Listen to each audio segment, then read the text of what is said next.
Hello दोस्तों, मैं हूं आरती और आप सभी का स्वागत करती हूं हमारे नोटबुक आई चैनल पर। आई होप आप अच्छे से पढ़ रहे होंगे। मैं फिर से हाजिर हूं आपके सामने एक नए टॉपिक को लेकर के। आज का जो टॉपिक हमारा है वो बहुत ज़्यादा सेंसिटिव मुद्दा होने वाला है, वो है महिलाओं की सुरक्षा को लेकर के।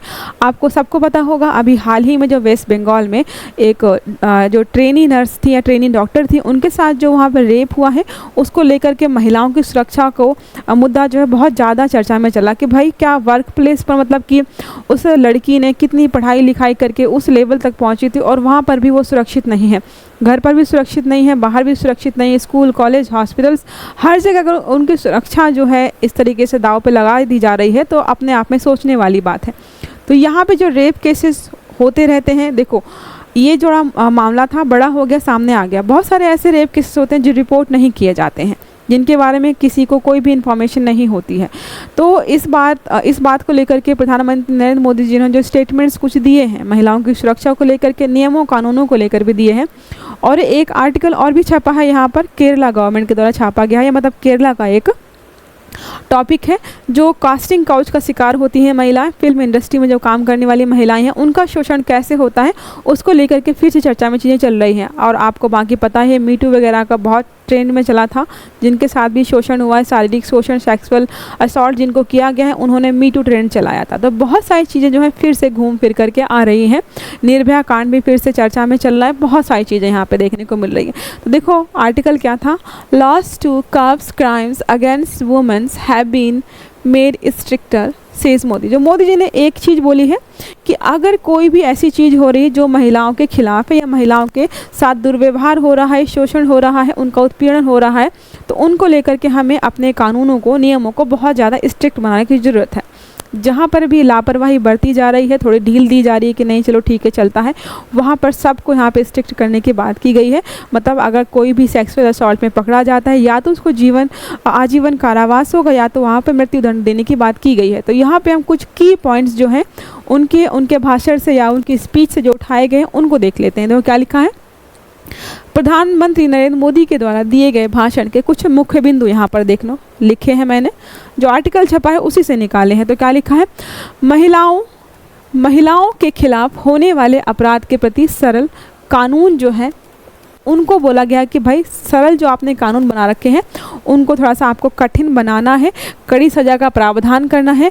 महिलाओं के खिलाफ जो खराब मानसिकता है, लोगों की मानसिकता ऐसी होती है ना कि लड़की ने कपड़े छोटे पहने थे, कपड़े ठीक नहीं थे, उसका चाल चलन ठीक नहीं था, इसलिए यहाँ पे रेप हुआ। कई बार आप देखते हो बहुत बड़े बड़े सेलिब्रिटीज़ या फिर बड़े बड़े नेता वगैरह भी आपको ऐसी बातें बोलते दिखाई देते हैं, जिसमें लोगों का कहना ये कि कई बार होता है छोटी बच्ची है, नाबालिग है, 2 साल की, 3 साल की, 4 साल की, कोई वृद्ध महिला है जो कि पूरे कपड़ों में है, वहाँ पे मानसिकता कहाँ से दिखाई देती है? वहाँ पे आप क्या कह सकते हो, किसकी गलती है? क्या छोटी बच्ची की गलती? तो 2 साल की, इसको पता भी नहीं कि ऐसी कोई समस्या होती है या फिर ऐसा कोई कांड भी हो सकता है। एक वृद्ध महिला है जो बिल्कुल ढकी हुई है पूरे कपड़ों में, या मान लीजिए कोई मुस्लिम महिला बुर्के में जा रही, फिर भी लोग उसको गलत नज़रों से देखते हैं। तो यहाँ पे जो है बात की गई कि भाई जो गलती है ना वो मानसिकता की है। अब यहाँ पे हम रात में जो है 10 बजे के बाद, 8 बजे के बाद लड़कियों को बोलते हैं घर के बाहर मत निकलो, सुरक्षित नहीं हो।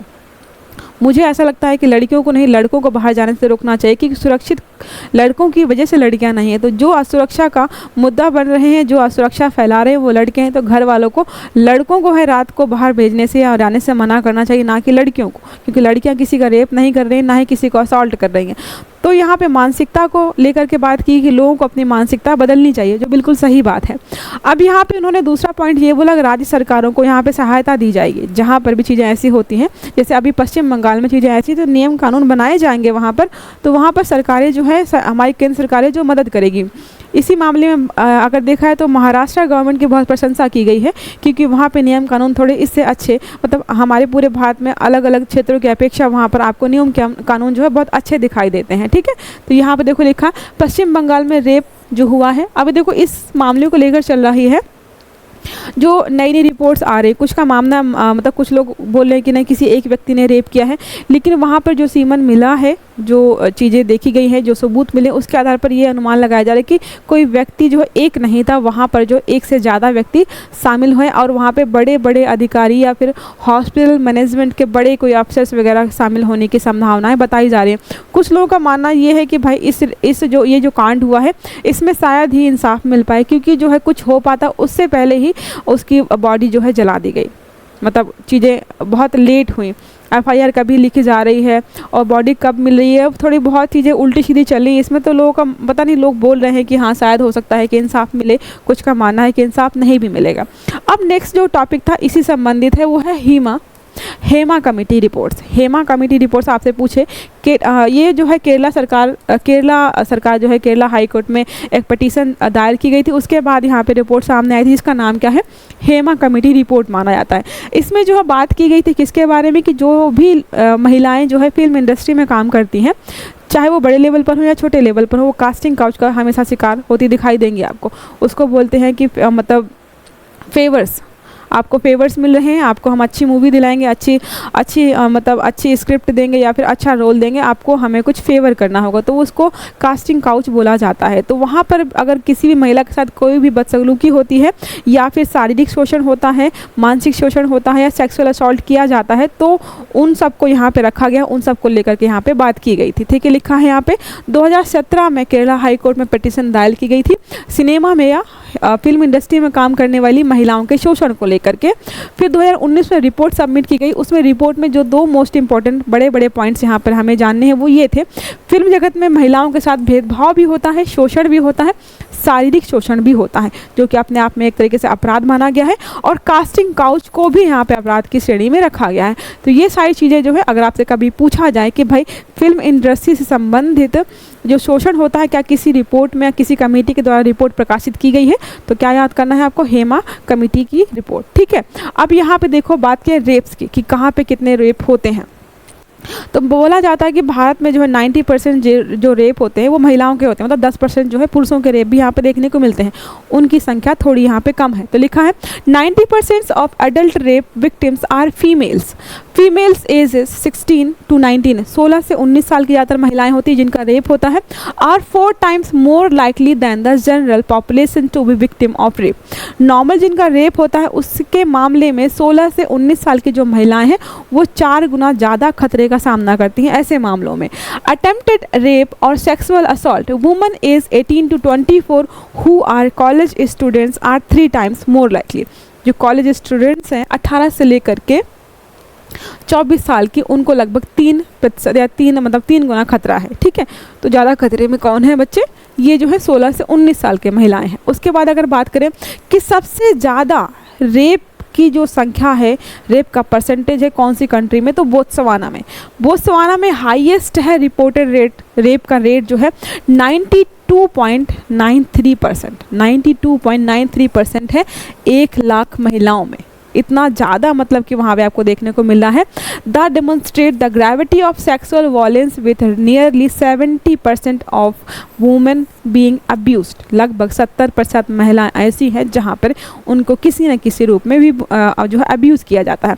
अब जब रेप की बात हो रही है तो विशाखा गाइडलाइंस हमारे लिए बहुत इंपॉर्टेंट हो जाती हैं, क्योंकि सबसे पहले कोई चीज़ चर्चा में बहुत ज़्यादा आई थी। आप कभी भी देखिएगा अगर ये टॉपिक चर्चा में आएगा तो विशाखा गाइडलाइंस के बारे में आपसे मेंस से भी प्रश्न पूछा जाता है और इंटरव्यू में भी पूछा जाएगा। जैसे आपका यूपीएससी का मेंस होगा तो उसका जब इंटरव्यू होगा तो जाहिर सी बात है आपसे यहाँ से प्रश्न जरूर पूछा जाएगा। तो हमें थोड़ा सा नॉलेज होना चाहिए कि विशाखा कानून क्या है। देखो, विशाखा कानून में सबसे मोस्ट इम्पोर्टेंट जो चेंज किया गया था, वहाँ पे जो एक कैटेगराइज किया गया था, एक कैटेगरी निर्धारित की गई थी महिलाओं की, उसको हटा दिया गया और उसमें महिलाएं मतलब सबको शामिल किया, कोई एज ग्रुप हटाया नहीं गया, सबको वहाँ पे शामिल किया गया है। देखो क्या लिखा है, विशाखा दिशा निर्देशों को बाद में कार्यस्थल पर महिलाओं के यौन उत्पीड़न रोकथाम निषेध और निवारण अधिनियम 2013 द्वारा प्रतिस्थापित कर दिया गया। ठीक है, जो कार्यस्थल पर जो सेक्सुअल असॉल्ट होता है, उनके साथ जो भेदभाव होता है, उसको यहाँ पे रखा गया है। 2013 में पारित नए अधिनियमों में पीड़ित महिलाओं की परिभाषा को व्यापक बनाते हुए सभी उम्र की महिलाओं को इसमें शामिल किया गया ताकि महिलाओं की आवश्यकताओं को पूरा किया सके। पहले क्या था, एज नहीं थी यहाँ पे।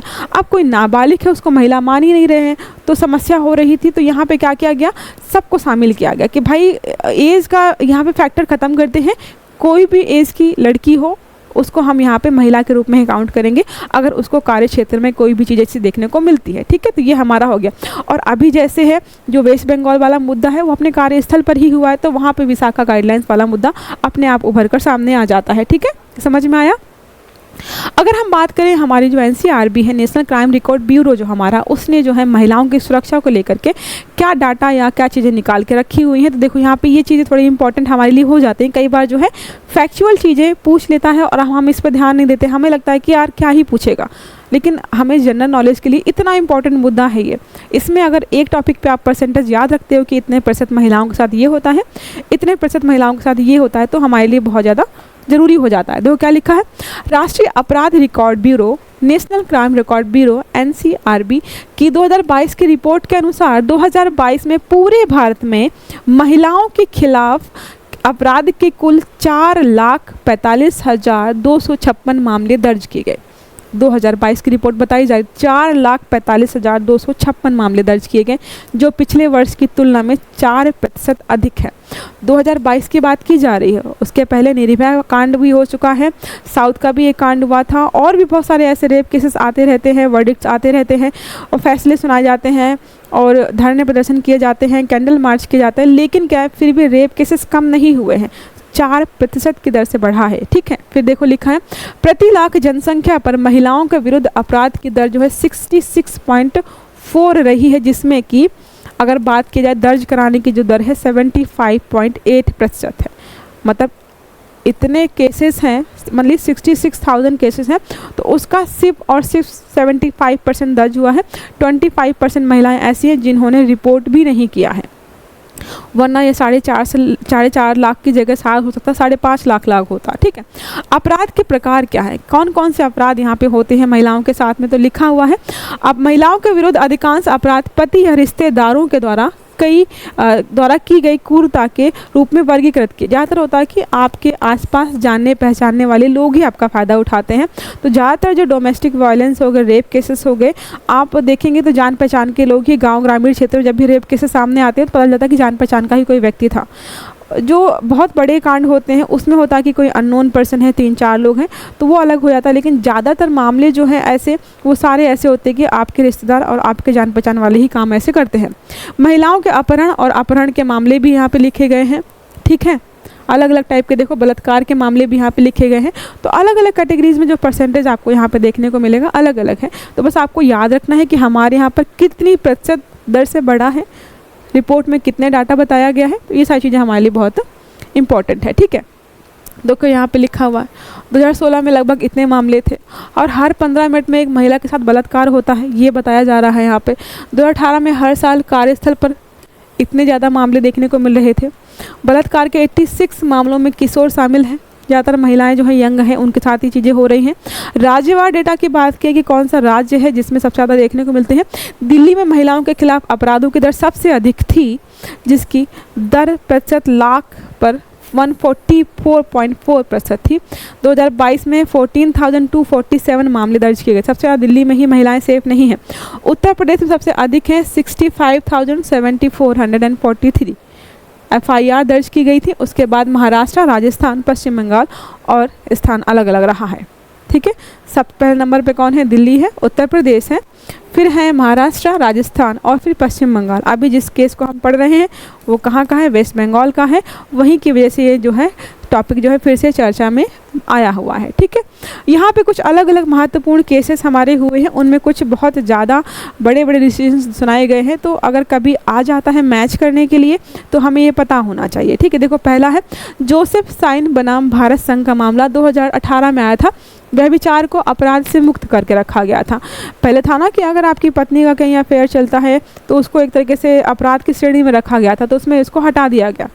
ये एक पितृसत्तात्मक सोच थी कि भाई अगर हस्बैंड का कोई अफेयर चलता है तो वो अपराध नहीं है, लेकिन महिला का अफेयर चल रहा है तो अपराध की श्रेणी में रखा गया था, तो इसको हटा ही दिया गया कि आप शादी में खुश नहीं, इनमें से दोनों में से कोई भी कहीं पे भी जाकर अफेयर करता है तो वो आपका पर्सनल मामला होता है, पहले आप आराम से टैकल करिए, अगर आप उसको संभाल नहीं पाए तो आप तलाक ले सकते हो। ठीक है, नेक्स्ट हमारा है लक्ष्मी बनाम भारत संघ 2014, महिलाओं पर एसिड अटैक के मुद्दे को उजागर किया गया था।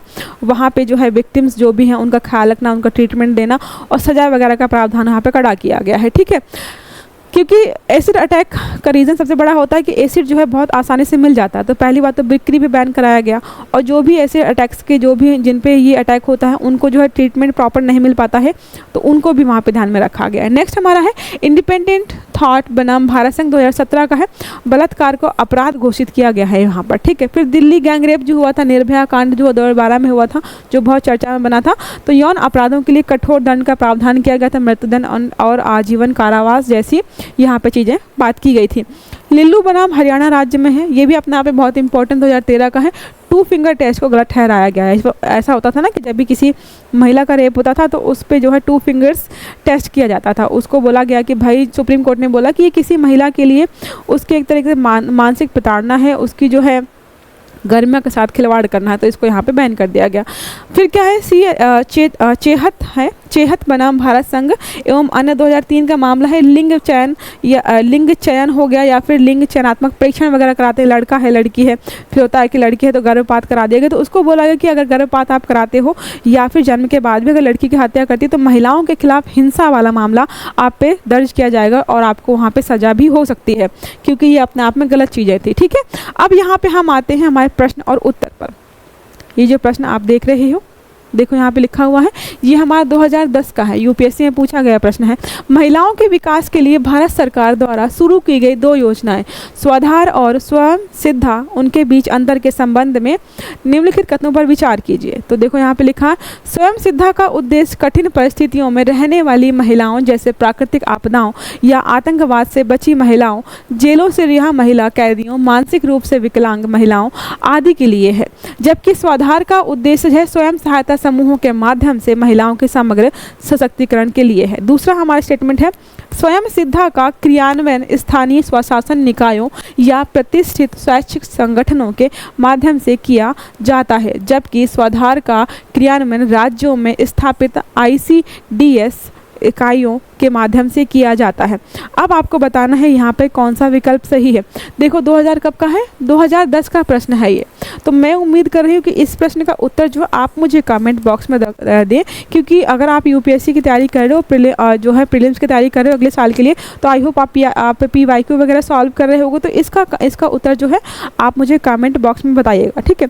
बाकी 2 मेंस के आंसर भी हैं। देखो महिलाओं वाला मुद्दा है, बहुत सेंसिटिव है और आपके एग्जाम्स के हिसाब से भी बहुत महत्वपूर्ण है। अभी तक हमें जितने भी टॉपिक पढ़े हैं शायद ही मुझे मेंस के लिए क्वेश्चन मिला हो वहाँ से, लेकिन ये टॉपिक ऐसा है जिसमें हमें एक प्रीलिम्स का क्वेश्चन भी मिल गया और 2 मेंस के 2015 में पूछा गया, एक 2017 में पूछा गया है। देखो क्या लिखा हुआ है कि राष्ट्रीय महिला आयोग सार्वजनिक और निजी दोनों क्षेत्रों में महिलाओं के सामने आने वाली समस्याओं से निपटने के लिए रणनीति बनाने में सक्षम है। उत्तर यहाँ पर आपको बताना है, ठीक है। दूसरा हमारा है, भारत में महिलाओं पर वैश्वीकरण के सकारात्मक और नकारात्मक प्रभाव पर चर्चा करनी है। तो जो ग्लोबलाइजेशन हो रहा है उससे महिलाओं के ऊपर क्या प्रभाव पड़ रहे हैं, पॉजिटिव और नेगेटिव इम्पैक्ट्स की यहाँ पे चर्चा करनी है। तो इन दोनों प्रश्नों का आपको जो है उत्तर लिख कर लाना है। मेन्स आंसर राइटिंग है आपका, ये यूपीएससी के PYQ हैं, ये ऐसे वैसे क्वेश्चन नहीं है, ठीक है। तो ये टॉपिक हमारा होता है खत्म। आई होप आपको समझ में आ गया होगा। अगर क्लास अच्छी लगी है तो प्लीज़ वीडियो को लाइक करिएगा, चैनल को सब्सक्राइब करिएगा और आने वाले सारे वीडियोस आपको टाइम से मिले इसके लिए बेल आइकन जरूर दबाइएगा। अच्छे से पढ़िएगा, अपना ख्याल रखिएगा। Have a good day, thank you.